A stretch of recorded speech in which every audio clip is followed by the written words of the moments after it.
Ok, vamos entonces, ahora sí va a compartir. Eh, vamos entonces, vamos a comenzar con los pseudos, y comenzar, no, a continuar con los pseudosolomados. Eh, los, eh, los asquelmintos eran antiguamente un grupo diverso de organismos, no todos bien relacionados, y al final se decidió que elevarlos a la categoría de filum. Sin embargo, ellos comparten un conjunto de características que por lo cual habían sido eh, eh, agrupados en el mismo filum, era filum Agelminto y luego una serie de clases. Ahora tenemos Agelmintos como una categoría genérica. eh, y los filos, pues ya vamos a ver dos, anélidos que ya lo vimos, digo, nematodos que ya lo vimos y rotíferos que vamos a ver hoy. Pero hay tres condiciones que son importantes destacar. Uno es las células monociliadas. Eh, Cuando vimos protozoarios, veíamos que algunos organismos, los flagelados, podían tener uno o dos flagelos.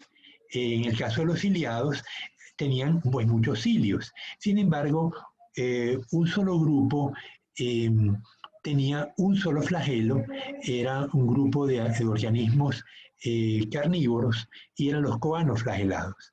Que los coanoflagelados se ha supuesto que le dieron origen al resto de los organismos multicelulares. Y hay una serie de elementos que apoyan esta hipótesis. Acuérdense que en biología solamente tenemos hipótesis, no podemos demostrar nada, solamente lanzar hipótesis y verificar si se cumplen, y si no se cumplen las descartamos y buscamos otra alternativa. Entonces, hasta ahora la evidencia se ha ido acumulando de que los coanoflagelados le dieron origen a los animales metazoarios, los multicelulares, entre ellos pues las esponjas, los celenterados, y otros organismos como los que tenemos en este caso los aquelmintos. Son células monociliadas y el diplosoma en ángulo de 90 grados. ¿Qué es el diplosoma? Cuando veíamos cilios y flagelos, veíamos que en su base había un par de centríolos. Los centríolos podían estar en ángulo de 90 grados en el caso de los coanoflagelados y en los otros casos, en el caso de los ciliados, en el caso de los flagelados que tienen más de un flagelo, pues no tienen el ángulo de 90 grados los centríolos que están en la base del flagelo. Por eso se sospecha, este es un elemento, el hecho de tener un solo flagelo y el ángulo de los dos centríolos, que se llama diplosoma, unidos en ángulo de 90 grados, es un elemento que le da soporte a la hipótesis del origen de los metazoarios en base a los coanoflagelados. El otro elemento es el tejido sincitial. Habíamos visto que el tejido sincitial que vamos a ver, que hemos visto ya en las esponjas, en los turbelarios, y vamos a ver acá en los agelmintos, eh, forma una especie de cubierta. La cubierta originalmente es está formada, por ejemplo, la podemos ver acá. ¿Qué ventaja me da un sincitio con respecto a vamos a verlo más grande? Lo voy a poner al máximo.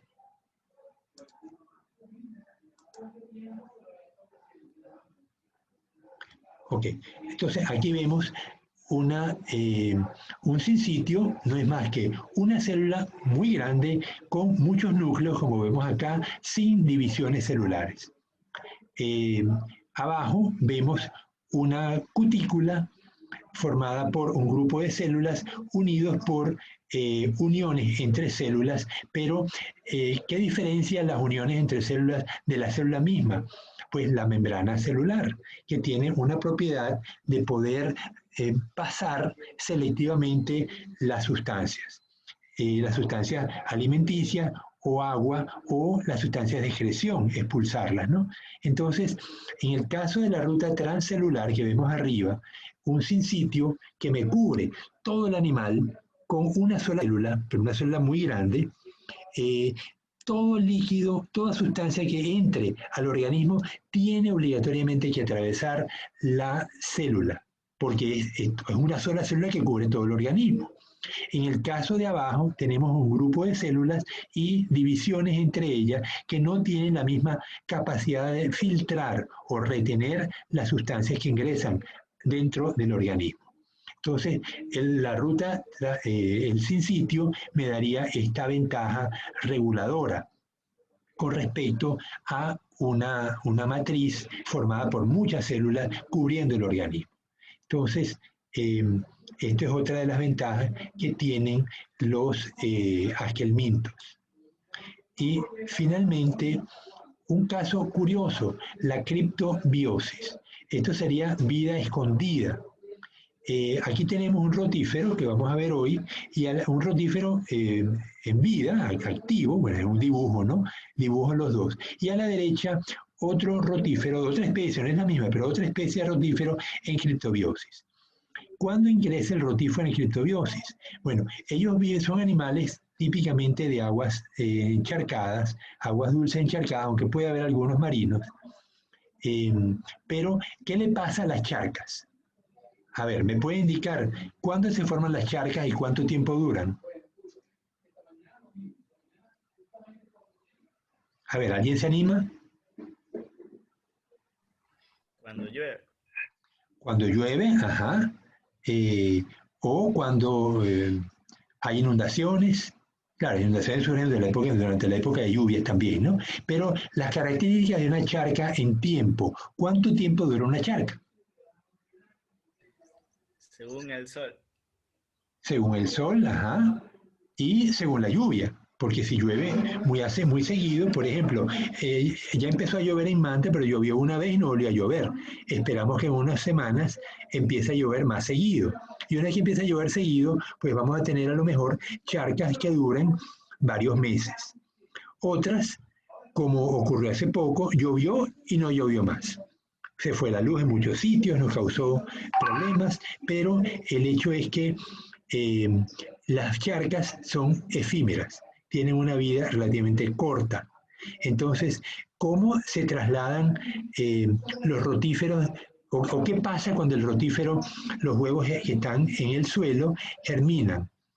Ellos germinan a las pocas horas de que llovió, el animalito empieza a comer, ellos comen otros animalitos, comen algas, y enseguida pues empiezan a reproducirse, pero cuando la charca se seca, que empieza a escasear el agua, el animal empieza a adquirir esta característica que vemos a la derecha. El animal se seca lentamente y eventualmente pues entra en criptobiosis. La criptobiosis indica que el animal está vivo, pero su tasa metabólica es apenas o puede llegar a ser 0,01% del consumo de oxígeno que el animal tendría como animal vivo. Es decir, el animal permanece vivo, sí, pero a una tasa metabólica extremadamente baja que a veces ni siquiera se puede medir el consumo de oxígeno de un animal en criptobiosis. Se ha observado que entonces estos huevos que forman quistes van a permanecer durante horas, días, años o siglos. Yo creo que han hecho por carbono 14, podemos saber cuál es la edad de uno de estos huevos y verificar si logran germinar después de muchos años. Pongamos que podemos encontrar huevos de estos animales en tumbas mayas o tumbas egipcias. Bueno, en Egipto, que no llueve nunca, pues pienso que va a ser difícil conseguir rotíferos, ¿no? Pero a lo mejor en las tumbas mayas, en las pirámides mayas, sí pudiéramos encontrarlos, y esas pirámides pues se construyeron hace varios miles de años, ¿no? Entonces uno puede verificar primero la edad del rotífero y la posibilidad de que germine, y leí en el libro que en efecto germinaron, o sea, eclosionaron. Entonces, la criptobiosis es un proceso que se da en ciertos animales, en particular de los asquelmintos, y requiere una reducción del contenido de agua lento, no puede ser violento. Y hay dos sustancias que juegan un papel importante, el glicerol y la trialosa. Me faltó aquí, no le puse trialosa, que es un disacárido, ¿no? Son dos moléculas, dos monosacáridos unidos. Entonces, la trialosa y el glicerol juegan un papel importante en la protección de las macromoléculas del animal y la posibilidad de que preserven de tal manera que cuando lleguen en condiciones adecuadas vuelvan otra vez a eclosionar y el animal pues vuelve a vivir. Una vez que están en estado de criptobiosis, puede ser transportada por el viento o las aves. Se le pegan a las plumas de las aves y las aves pues las llevan de un sitio a otro.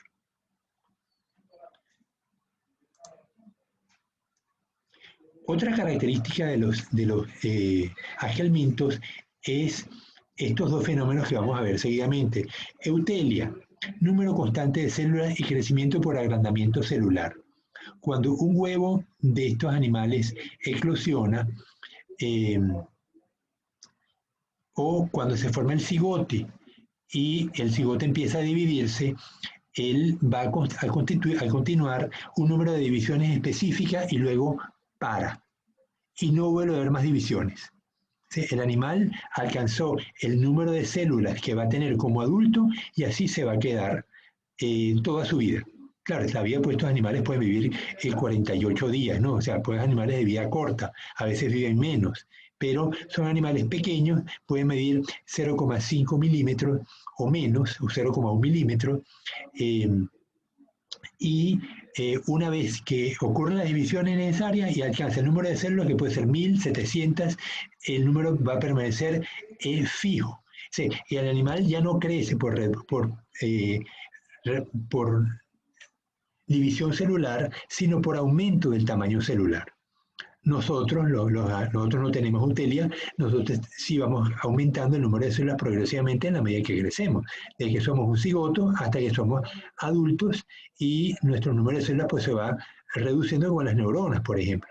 Nacemos con el número máximo de neuronas y como no se vuelven a dividir, las neuronas pues permanecen, cada vez son menos las neuronas que tenemos. Entonces, esto es un caso típico de los agelmintos, la eutelia. Y finalmente la ciclomorfosis, que no es típica no solamente típica de los agelmintos, sino que puede ocurrir también en los crustáceos. Eh, aquí vemos dos, vamos a aumentarlo en tamaño.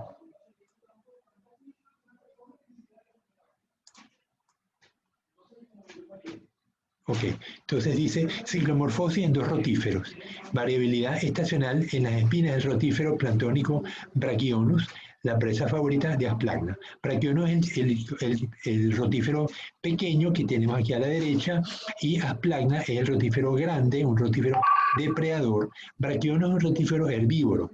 Ellos comen microalgas y luego vamos a explicar esa parte en seguidamente, en la parte de alimentación.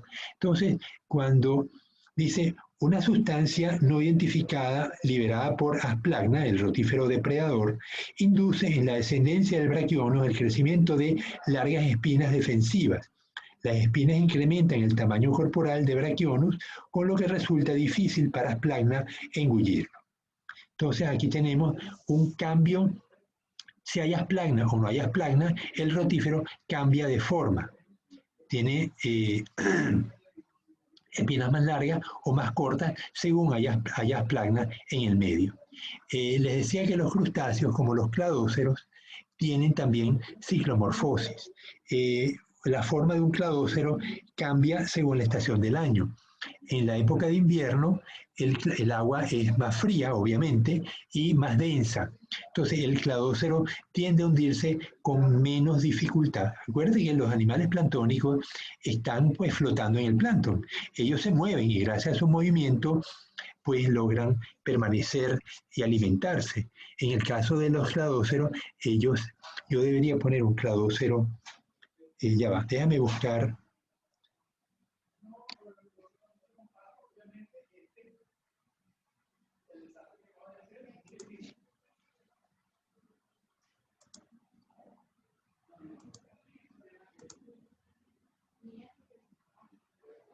Ya va a estar respondiendo la profesora Sandra. Vamos a escucharlo. Prácticas preprofesionales, no lo sé. En este caso de vinculación, si ellos están viendo algunas asignaturas de séptimo nivel, podrían incorporarse en el programa de vinculación.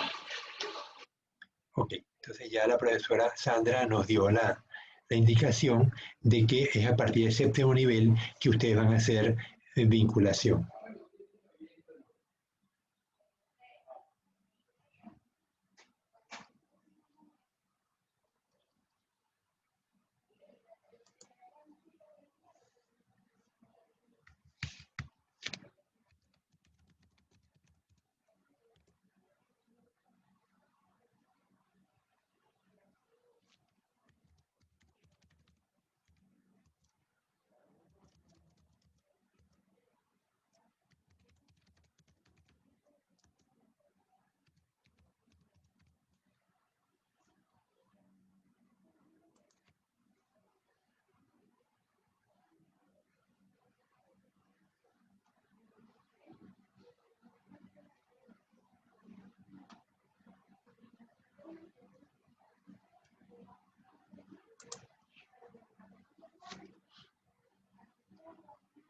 Ya estoy buscando las imágenes de silomorfosis en Daphnia. Un clavo será a ver si las podemos identificar.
Ok, vamos a ver la imagen del cladócero. Esto lo vamos a ver en enero, cuando veamos crustáceos.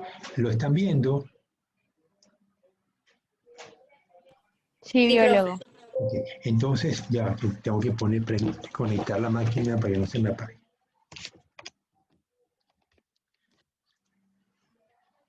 Bien, entonces, imagínense este animal, esta Daphnia, que tiene un par de, un ojo, el ojo naupliar, vemos que tiene como una especie de capuchón y luego pues el intestino, ella se mueve con las antenas. Ven los huevitos que están en su parte dorsal, pero lo importante de la estoy hablando es la ciclomorfosis. La ciclomorfosis es el cambio cíclico de la forma, como su nombre lo indica. Entonces, en época de verano, el agua es más caliente, menos densa y el animal tiende a hundirse con más facilidad. Entonces, los animales en verano tienden a desarrollar un capuchón mucho más grande. Imagínense la parte superior de la Daphnia al doble. Un capuchón donde esté el ojo muchísimo más alto, de tal manera que para un mismo volumen la forma del animal es mucho más es mucho más grande, así que expone más resistencia al agua y tiende a hundirse menos. Cuando llegue el invierno, el agua se hace más densa porque es más viscosa, perdón, no más viscosa, y el animal pues vuelve otra vez a su ciclo de forma reducida, como la vemos aquí en esta imagen. Entonces, esto es la ciclomorfosis en Daphnia. También hay sustancias químicas que pueden inducir el cambio de forma en estos cladóceros. Bien, entonces vamos a parar y volvemos otra vez al tema que nos ocupa hoy, que es los rotíferos. Entonces vimos ciclomorfosis inducida por sustancias químicas y ciclomorfosis inducida por la temperatura. Entonces vamos a ver el filón rotífera. ¿Por qué son importantes estos animales? Bueno, vamos a verlo cuando veamos alimentación. Los rotíferos son pequeños animales pseudocelomados, mayormente dulceacuícolas, aunque hay algunas especies marinas. Muchos son de vida libre, pero también los hay sésiles y coloniales.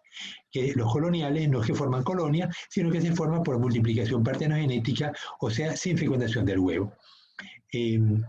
Vamos a ver la partenogénesis en diversos organismos. En el caso de la artemia, saben lo que es la artemia, que es un camaroncito que se usa mucho en la acuicultura para alimentar larvas de peces, para alimentar larvas de camarón.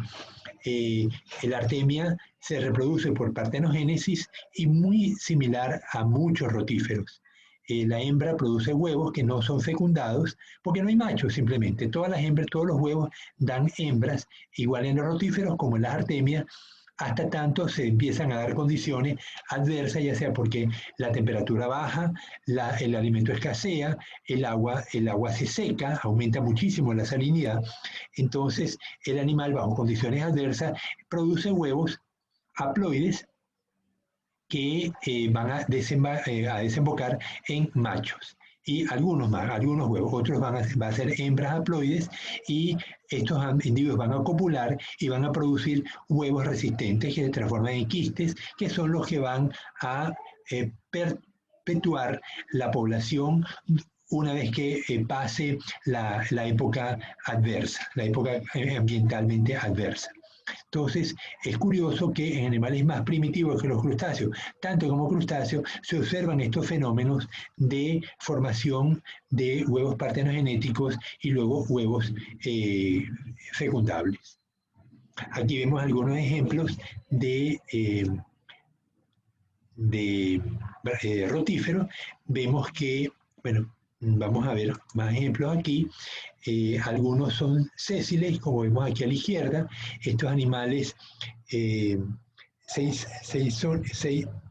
seisónidos viven como comensales de crustáceos, viven encima de los crustáceos. El B es un rotífero veloideo. El C son monogonontos,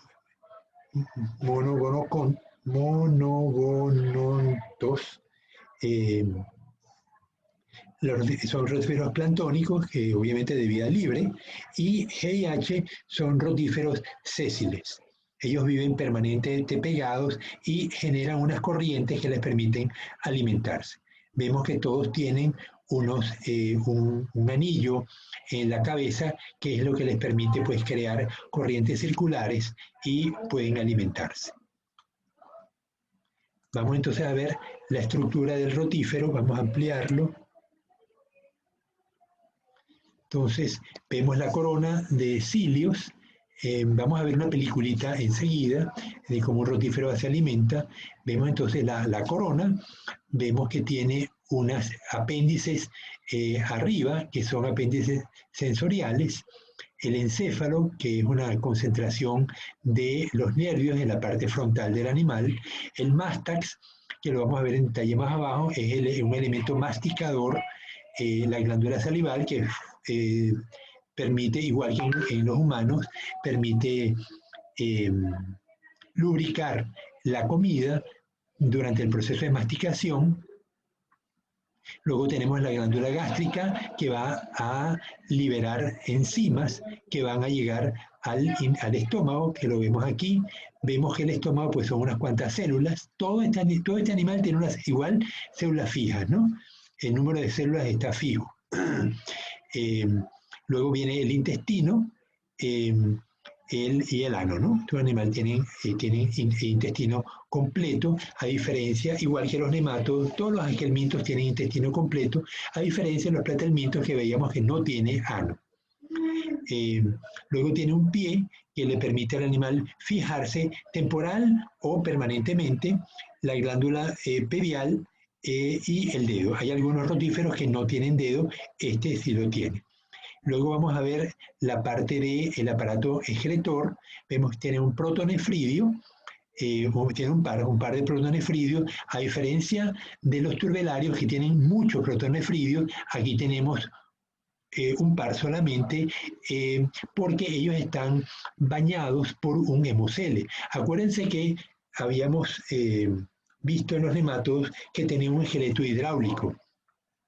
Aquí pues vamos a tener otro tanto, el pseudoceloma está lleno de líquido y por movimiento no hay aparato circulatorio, no hay corazón, por ejemplo, pero por los movimientos del cuerpo hace que el líquido que rellena toda esta cavidad, todo el pseudocele, se mueva y permite que el protonefridio pues tenga acceso a los productos nitrogenados, que son los que se van a excretar por la vejiga. La vejiga drena a la cloaca y la cloaca drena al ano. Aquí lo vemos entonces, tanto el protonefridio como el intestino, como el ovario, estamos viendo que todos drenan a la cloaca.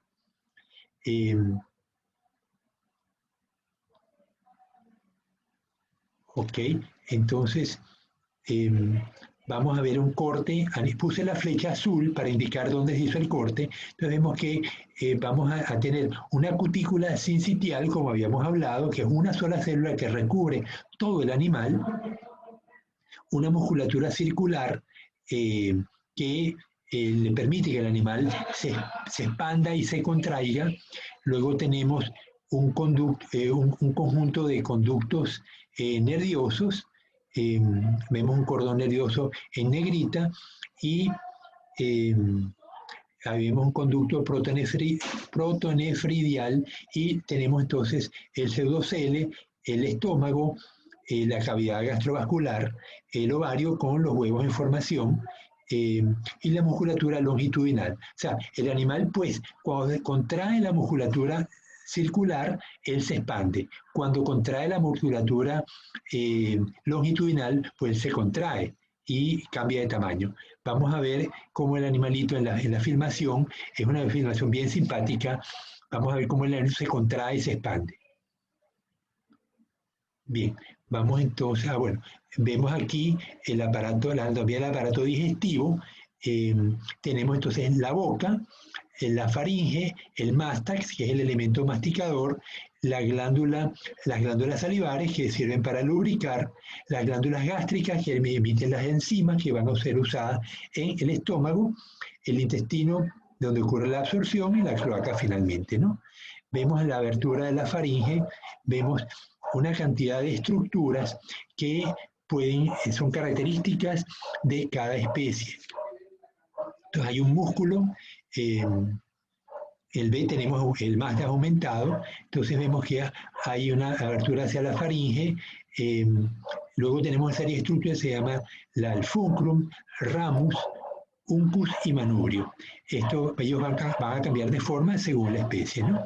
Y vemos acá en la faringe los trofi, que son estructuras masticadoras, y cómo la faringe pues drena hacia los trofi, donde el alimento es masticado, y luego se conecta con el esófago y sigue al estómago. Antes de ver esto, vamos entonces a interrumpir y voy a poner la película, a ver si la...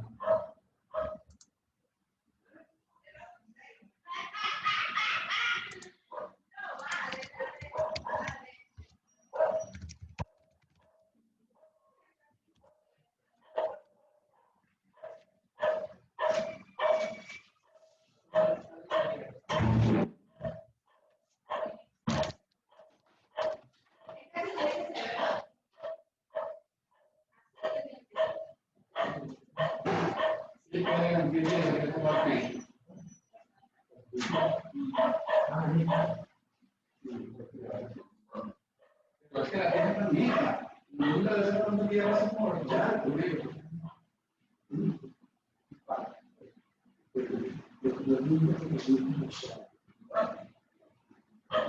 que hicieron?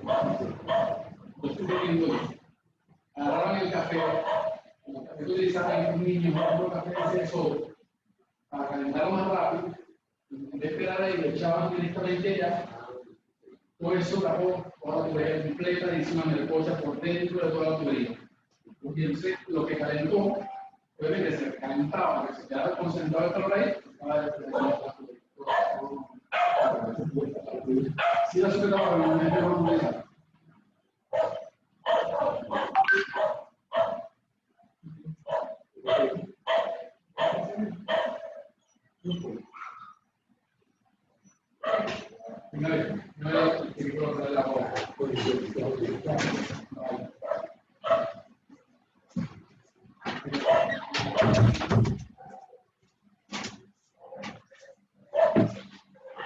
Ya, disculpen.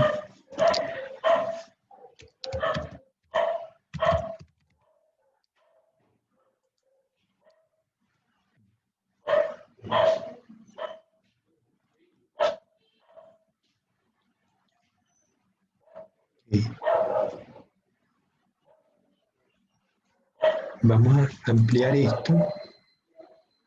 Y esto es Wikipedia, pero dígame si ven el rotífero moviéndose. Ven que él se pega, esa es la parte delantera. Ven cómo se contrae y se pega con el pie. Ok, si ponen Wikipedia y ponen rotífera, pues van a poder ver esta imagen, ¿no? Ahora vamos con la película. Si es que me deja.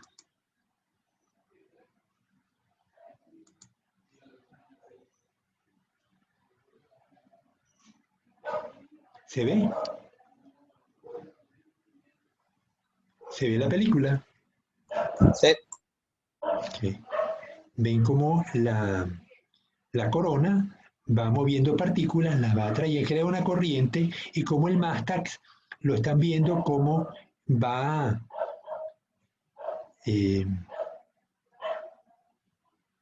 muy cortita. Ahora cómo la puedo para poderla volver a ver. Bueno, la vuelvo a poner. Ok, ven, está pegada con el pie. Vean el Mástax cómo se va engullendo y va masticando y pasando al estómago las partículas que va ahí, como la absorbe, ¿no? Algunas fallan.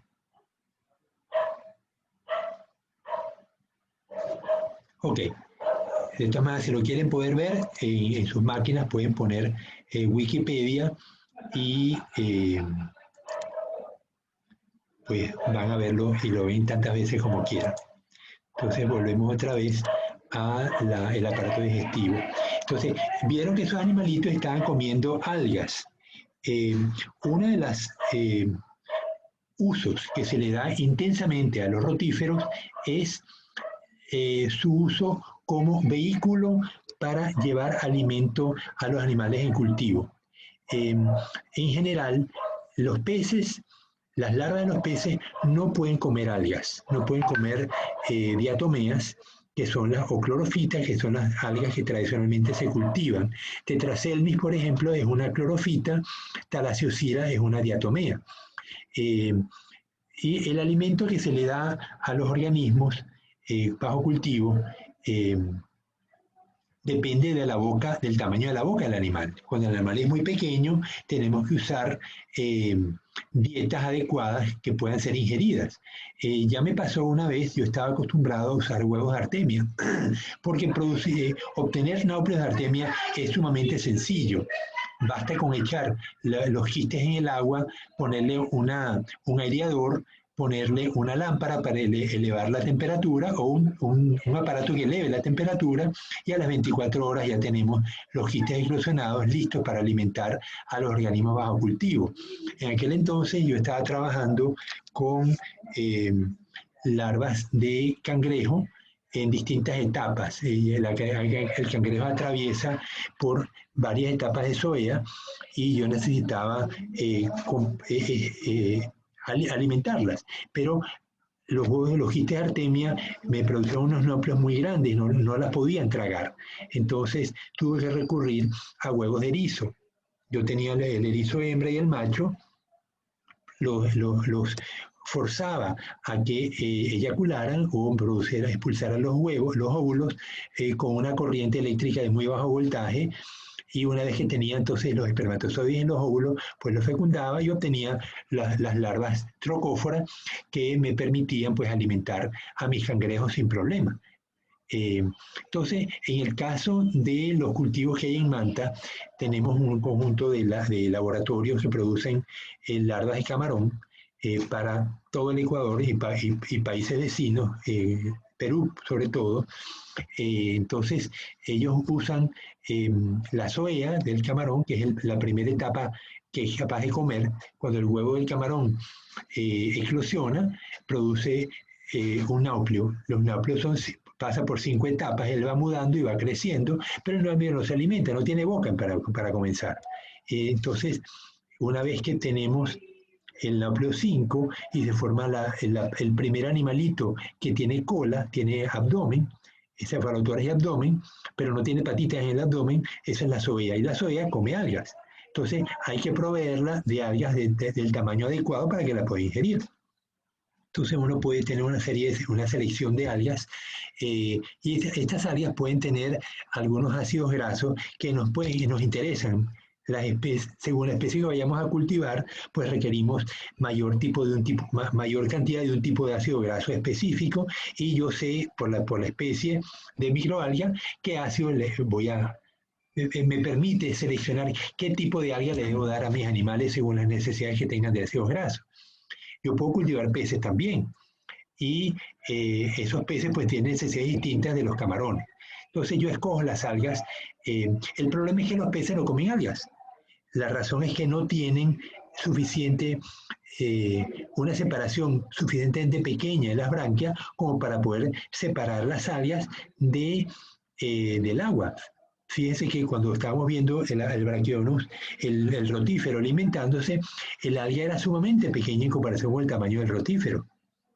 Entonces, peor va a ser en el caso de la cobia o de otro animal, de un chame pequeño, de un chame larva, que va a tener pues una incapacidad de poder consumir esas células tan pequeñas de la microalga.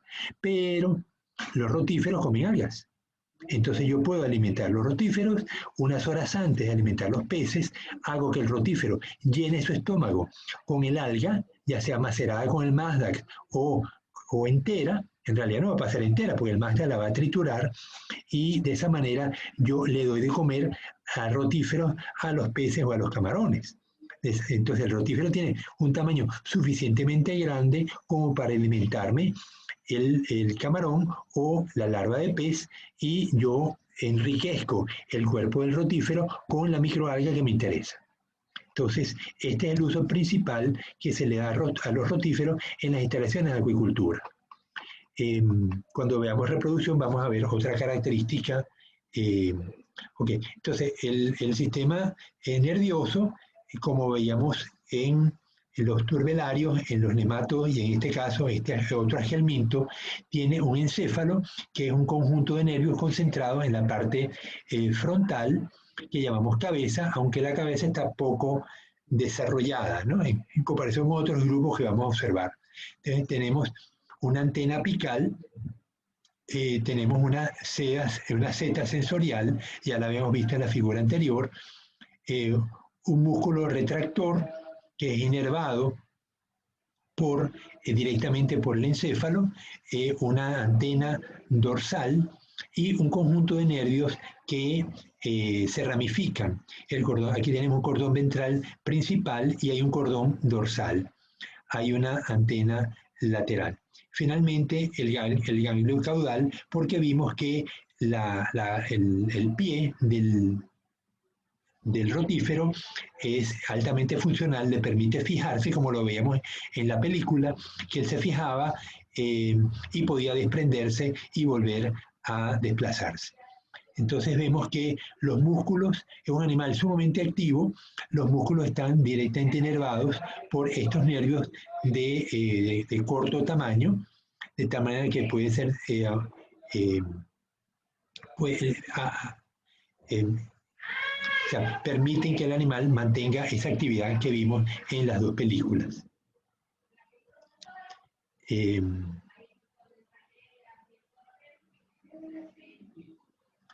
Ok, el ciclo de vida, la verdad que no se ve, de un rotífero monogononto, vemos un ciclo amístico y un ciclo místico. Bueno, ya habíamos hablado de esto, ¿no? El ciclo amístico, la hembra produce huevos partenogenéticos y simplemente son huevos diploides que van a producir hembras. Hay algunos grupos de rotíferos que no se ha descubierto macho. O sea, todos los organismos son partenogenéticos.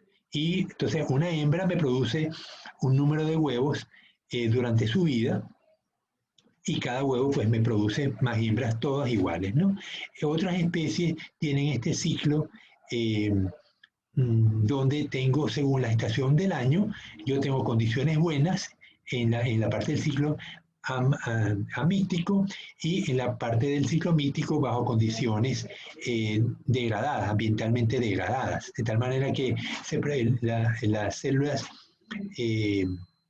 diploides ocurre una meiosis, me producen machos haploides que van a fecundar a hembras haploides y esas hembras haploides van a producir huevos que son capaces de resistir el periodo de bajas condiciones ambientales.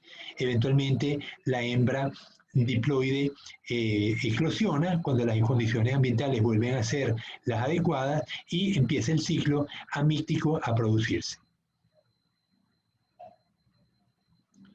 La reproducción, los rotíferos son dioicos. Aquí ya tengo un error. No trato de evitar los errores, pero bueno, ahora no me permite corregir.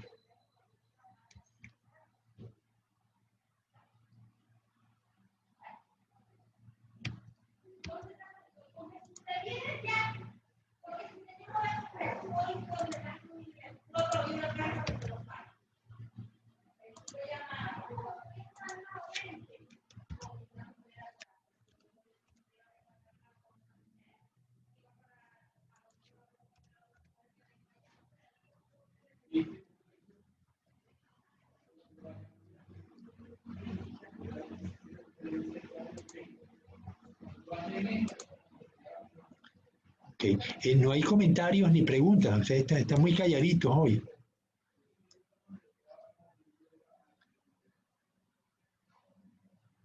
Bueno, vamos a compartir de nuevo, ya corregí el error.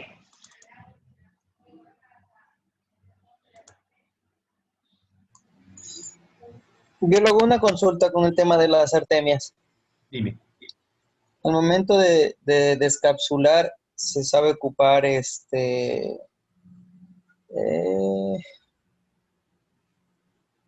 hipoclorito de sodio. Usan lejía para descapsular. Lejía con cloro. Hacen la mezcla de los dos y llega un punto donde tiene que tener un tipo de coloración y se tiene que estar más o menos 48 horas para que eclosionen. Claro, pero la descapsulación dura unos segundos. Si se te pasa la mano... Ah, no, eso sí, eso sí. Si no se quema. Claro, claro. Una vez lo dejamos, había que dejarlo 5 segundos y yo lo dejé 15 y quemé los huevos. Fue en el laboratorio de la facultad. Pero no todos los quistes de artemia requieren descapsulación. Depende de dónde vengan. Cuando nosotros en Venezuela compramos quistes que venían de Utah, de los Estados Unidos, no hacía falta descapsular. Tú ponías los quistes y tenías un 95% de eclosión. Pero los quistes que compramos en Venezuela sí hacía falta. Si no descapsulabas, tenías apenas una eclosión de 5% o menos. Entonces, ahí entonces lo que hacíamos era, o poníamos, en Venezuela usamos lejía solamente, perdón, usábamos cloro. La lejía es hidróxido de sodio, que es un poco fuerte, ¿no? Pero dependiendo de las condiciones en que venga la cápsula, uno pues usa una sustancia degradadora del quiste con más fuerza, como puede ser la lejía. La lejía es hidróxido de sodio, pero es una base pues muy fuerte, ¿no? Normalmente la lejía es suficiente, el cloro es suficiente, el hipoclorito de sodio al 4%. Y luego de unos segundos, 5 o 6 segundos, lo lavas y el quiste adquiere una coloración de marrón, pasa a anaranjado, y ahí lo vas a colocar en agua de mar con una fuente de calor y un aireador, y el bicho pues va a eclosionar. Entre 24 y 48 horas vas a tener los náuplios ya nadando. Pero luego de eso se lo sabe lavar con agua oxigenada. Bueno, tú lo puedes lavar con agua normal. Si lo quieres lavar con agua oxigenada, lo puedes hacer, pero no veo para qué, ¿no? A fin de cuentas, tú lo que estás es diluyendo el elemento degradante de la cápsula. Y eso, con ponerle un chorro de agua es suficiente para eliminar. A fin de cuentas, tanto la lejía, el hidróxido de sodio, como el cloro es altamente soluble en agua. Entonces, no veo para qué vas a usar el agua oxigenada. Nunca la he usado. A lo mejor da resultados mucho más eficientes, ¿no? Pero al momento de que se comienza a bajar la artemia de los cilindros donde se están aireando, ajá, se les pone agua oxigenada, y el agua oxigenada hace que bote una espuma, como que termina de descapsular, termina de sacarle toda esa parte de alrededor de la artemia, y ya solo queda la artemia pura. ok, ahí tenemos dos problemas distintos. Bueno, esto no tiene nada que ver con rotíferos, ¿no? Ahí, uno de los problemas que tenemos cuando descapsulamos en los cultivos de artemia en general son las bacterias. Entonces, el agua oxigenada va a tener doble función. Una, va a actuar como bactericida y voy a tener náuplios más limpios, menos contaminados con bacterias.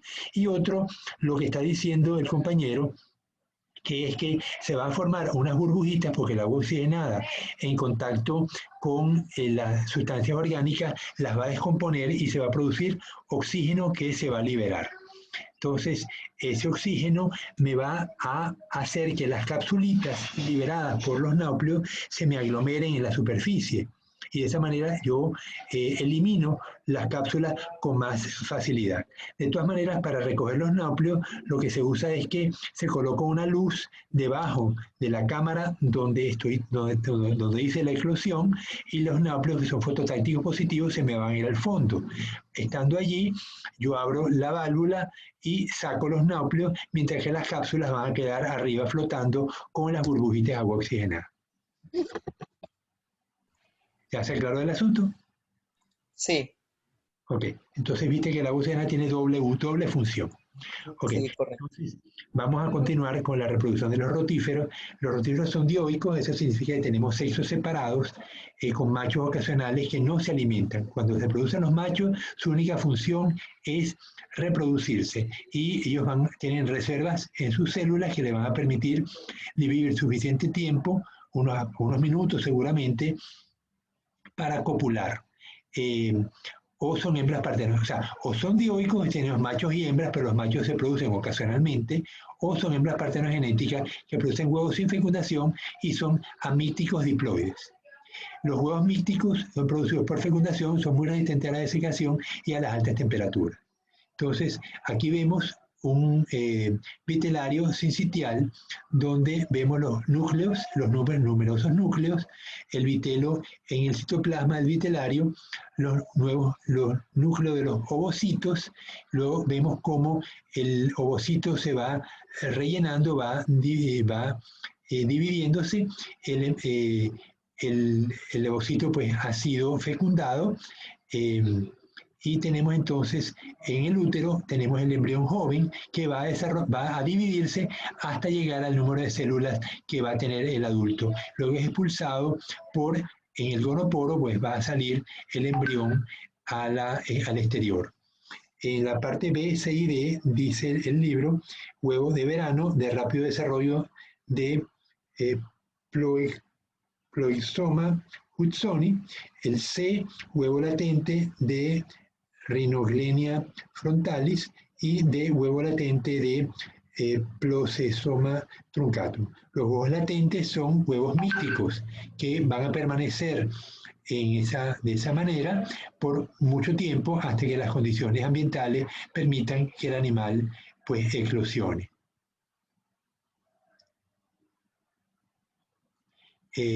Finalmente, la clasificación de los rotíferos, tenemos 3 clases. La clase Seisonidea tienen solamente un solo género, Seison, y son comensales de crustáceos, los sexos son separados y tienen 2 ovarios. La clase Deloidea son sésiles o de vida libre,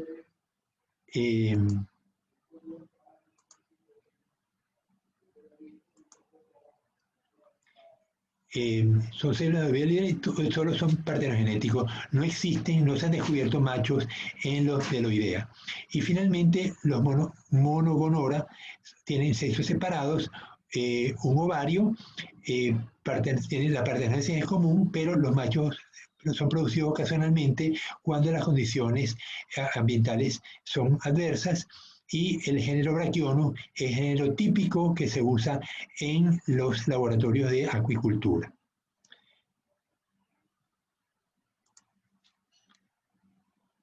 Bien,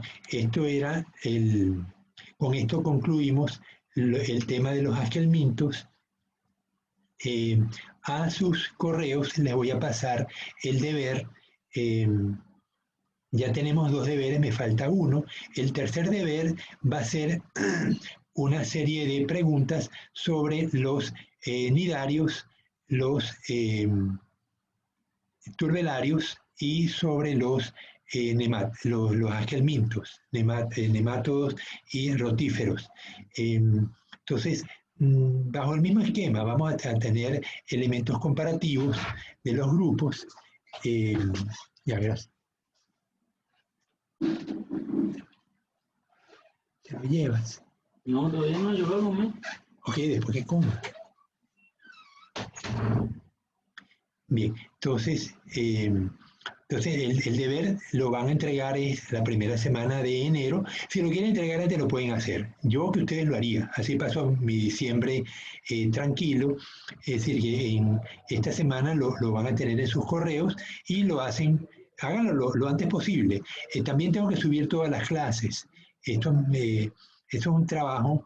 Ya el viernes ustedes salen de vacaciones y los profesores quedamos trabajando todo el resto del mes. No nos dan vacaciones a nosotros, salvo el día 25, que no sé qué día cae, por cierto.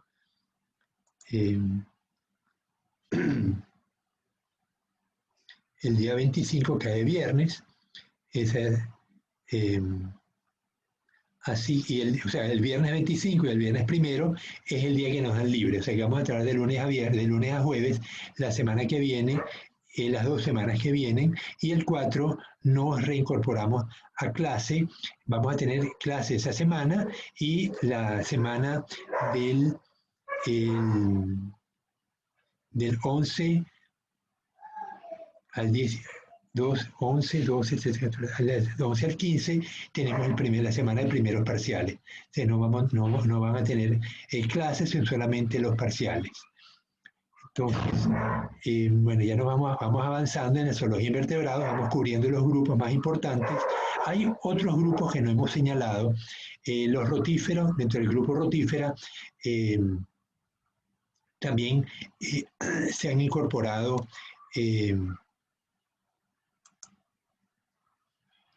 el grupo de los acantocéfalos. Acantocéfalo era un grupo que permanecía aparte, pero luego por las similitudes de algunas de sus propiedades, de sus características, pues se los incorporó adentro de los rotíferos. pero nosotros no vamos a ver estos grupos porque son demasiados, simplemente no hay tiempo. La importancia de los acantocéfalos, que son parásitos, y yo no sé si les mandé a sus correos, si no lo hice lo voy a hacer, un artículo sobre la importancia de los parásitos. En la naturaleza tenemos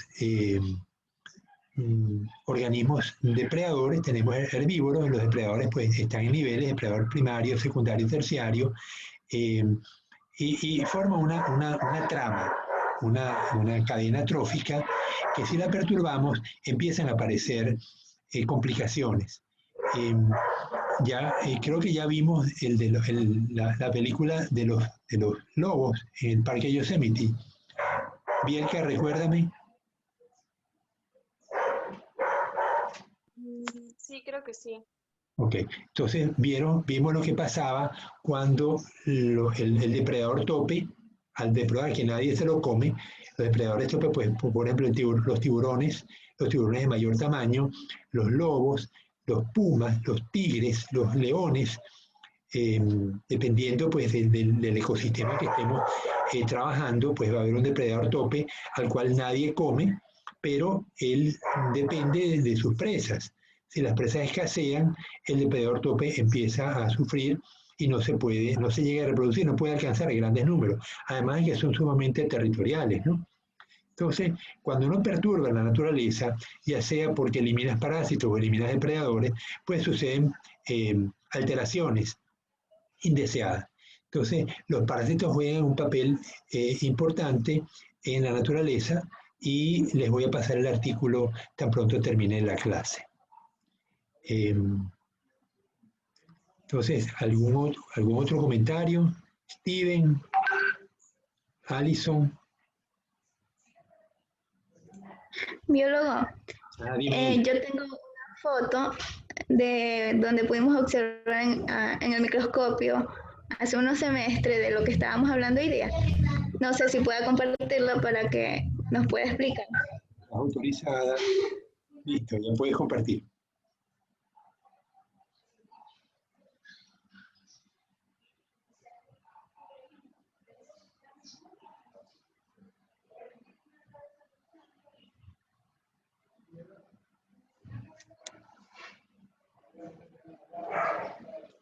Eso es una dafnia. Bueno, es un cladócero, ¿no? No sé si es dafnia, pudiera ser otro organismo, ¿no?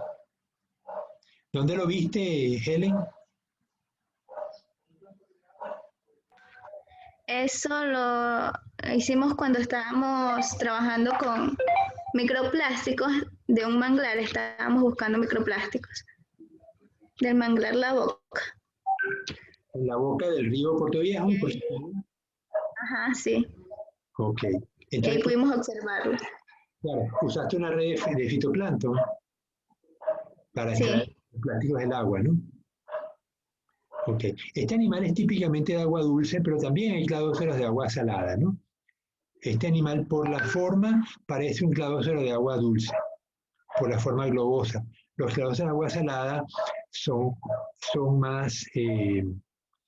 más piramidales, menos gorditos. Aquí vemos las antenas, el ojo y los huevos. El intestino se ve claramente y ven las patitas que le permiten pues, al animal capturar su alimento. Y no vemos la parte de atrás. ¿La foto se extiende? No, ya la cortaste, Helen. Bien, entonces si estaba en el río, este animal seguramente viene del río, del agua dulce del río Portoviejo. ¿Alguna otra foto que quieras mostrar, Helen? No, ya no tengo. Ok, bien.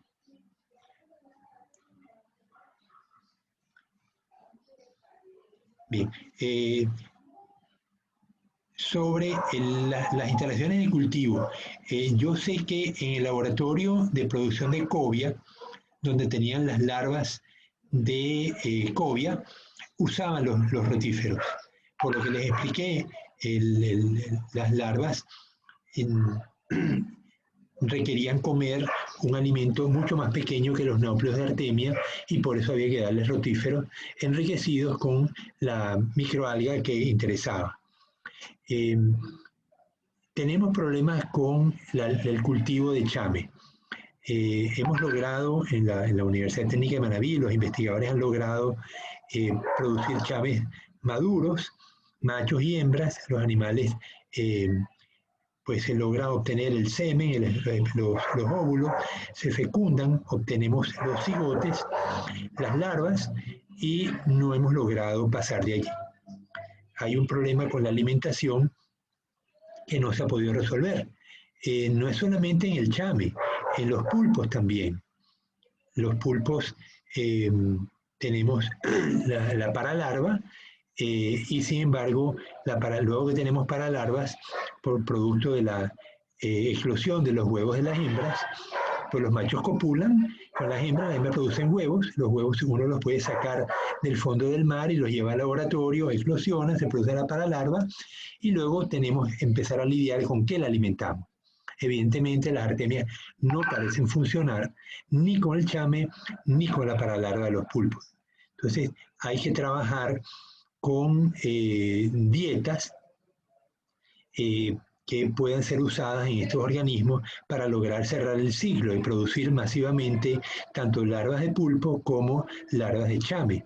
Hasta ahora los cultivos de chame se han basado en obtener los larvas de los peces del ambiente natural. Es decir, arrastramos una red fina y obtenemos chames pequeños y esos chames pues se recolectan y se entregan a las empresas que los cultivan.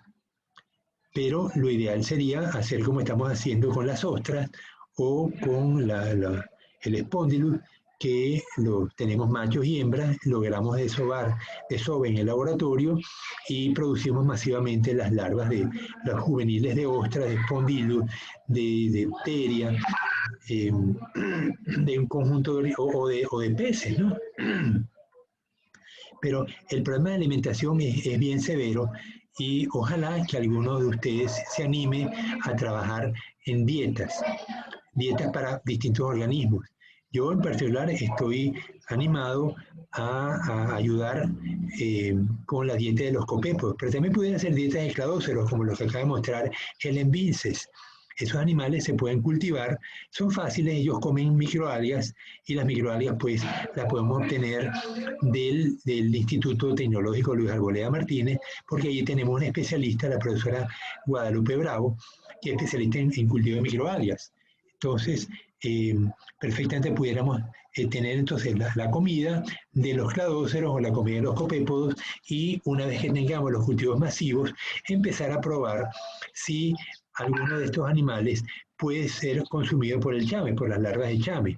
Entonces conseguiríamos las larvas con los profesores de la UTM en Bahía de Caracas. Y de esa manera, pues, yo pienso que pudiéramos ir avanzando en obtener una dieta adecuada, ya sea utilizando rotíferos o utilizando copépodos o cladóceros. Ya sabemos que las artemias no han funcionado porque es lo más básico y sin embargo no hemos logrado avanzar en el desarrollo de los larvas de chame.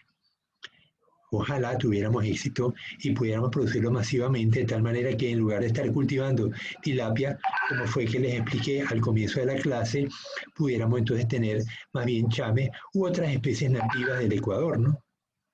Eventualmente esperamos que vamos a tener grandes bagres. Hoy le estaba mostrando a la profesora Maribel Carrera, también se los muestro a ustedes. Déjame poner las diapositivas.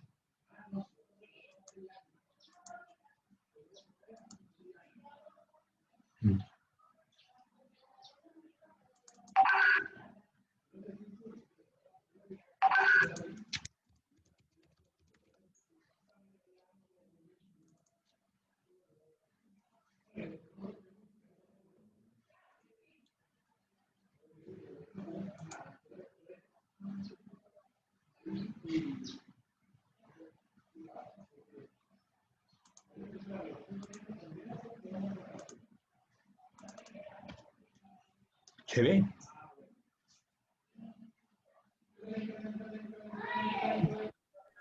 ¿Lo pueden ver? Sí, biólogo. Ok, estos grandes bagres son grandes bagres. Fíjese que la mesa es más pequeña que el bagre.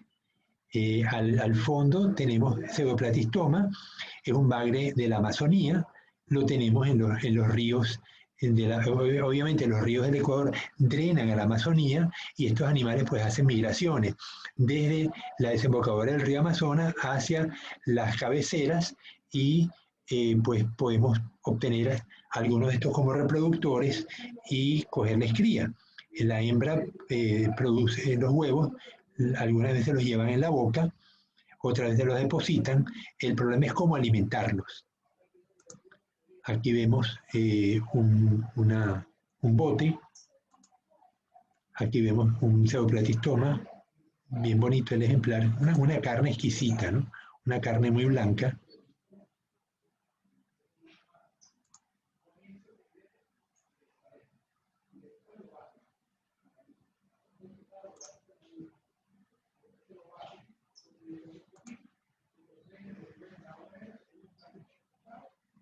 Aquí tenemos otros que no son bagres.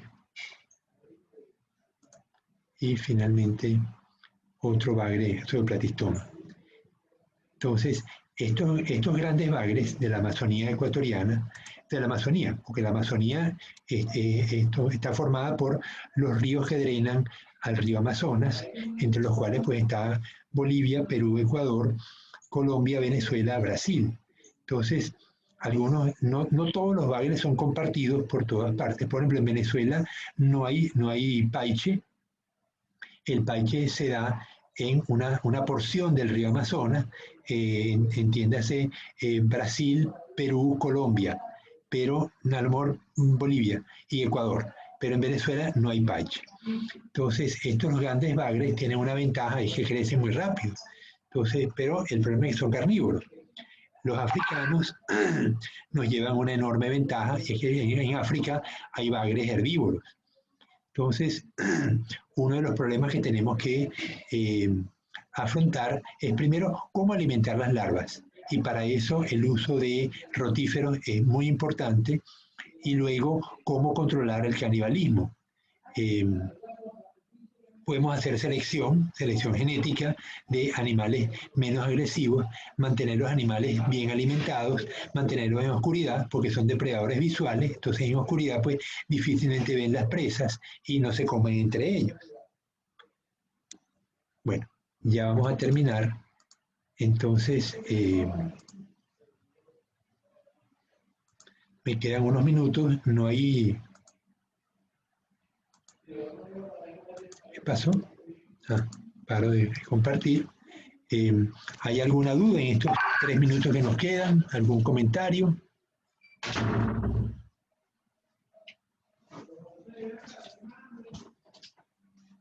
Bueno, si no es así, los dejo que tengo que almorzar en 3 minutos y continuar con la siguiente clase.